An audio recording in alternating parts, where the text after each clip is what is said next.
எதிர்நீச்சல் சீரியலில் நடித்ததை நான் ரொம்பவே அவமானமாக நினைக்கிறேன் அப்படின்னு சொல்லிட்டு எதிர்நீச்சல் சீரியலில் ஆதி குணசேகரன் ரோலில் நடித்த நம்ம வேல ராமமூர்த்தி அவர்கள் இந்த விஷயத்த ஒரு இன்டர்வியூவில் சொல்லியிருக்காங்க. எதனால் இப்படி சொல்லியிருக்காரு, இன்னும் என்னெல்லாம் சொல்லியிருக்காரு அப்படிங்கிறத இந்த அப்டேட்டில் பார்க்கலாம். நம்ம எல்லாருக்கும் தெரியும், சன் டிவியில் ரொம்பவே சூப்பராக போயிட்டு இருந்த ஒரு சீரியல் தான் எதிர்நீச்சல். அதாவது பெண்கள்லாம் ஆண்களோட அடக்குமுறைக்கு எதிராக எப்படி ஜெயிக்கிறாங்க அப்படிங்கிறது தான் இந்த கதையை கொண்டு போயிருந்தாங்க. பட் சமீபத்தில் தான் இந்த சீரியல் கூட முடிஞ்சிருந்தது. எல்லாருக்கும் பெரிய ஏமாற்றமாக இருந்தது. இருந்தாலுமே நிறைய பேரோட கருத்து என்னென்னா, ஆமாம் இந்த சீரியலை முடிச்சது நல்லது தான் அப்படின்ற மாதிரி. ஏன்னா ஆதி குணசேகரன் அப்படின்ற வலுவான கதாபாத்திரத்தில் நம்ம மாரிமுத்து அவர்கள் நடிச்சிருந்தார். அவரோட மறைவை தொடர்ந்து எங்களால் இதை பார்க்கவே முடியல, மாரிமுத்துவுக்கு பதிலாக வேலராமமூர்த்தி நடிச்சதை எங்களால் ஏற்றுக்கவே முடியல, அந்த இடத்துல வேற யாருமே போட்டாலும் நல்லா இருக்காது அப்படின்ற மாதிரியும், கதை நல்லாவே இல்லை அப்படின்னு சொல்லிட்டு டிஆர்பியும் ரொம்பவே கம்மியாக போயிருந்தது. அதனால இந்த சீரியல் முடிக்க வேண்டிய கட்டாயத்துக்கு தள்ளப்பட்டாங்க அப்படின்னு தான் சொல்லணும்.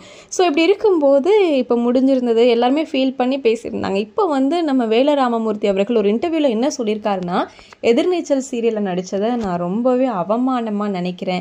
நிஜமாவே ஏண்டா இந்த சீரியலில் நடித்தோம் அப்படின்னு தான் இருக்குது.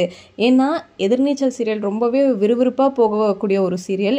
இதுக்கு எக்கச்சக்கமான ஃபேன்ஸ் இருக்காங்க. இந்த ஃபேன்ஸ் யாருமே என்னை ஆதி குணசேகரனாக ஏற்றுக்கவே இல்லை, அவங்களுக்கு நான் நடித்தது பிடிக்கவே இல்லை. ஸோ இது எனக்கு ரொம்பவே வேதனையாக இருக்குது அப்படின்னு சொல்லிட்டு நம்ம வேலராமமூர்த்தி அவர்கள் ரொம்பவே இதாக பேசியிருக்காங்க. நிஜமாவே ரொம்ப கஷ்டமாக. ஆக்சுவலி மாரிமுத்துவோட ரோலை ரீப்ளேஸ் பண்ண முடியுமா அப்படிங்கிறது கண்டிப்பாக முடியாது தான். பட் வேலராமமூர்த்தி அவர்களுக்கும் சரியான ஒரு டேலண்ட் இருக்குது, அவரும் ஒரு நல்ல நடிகர்.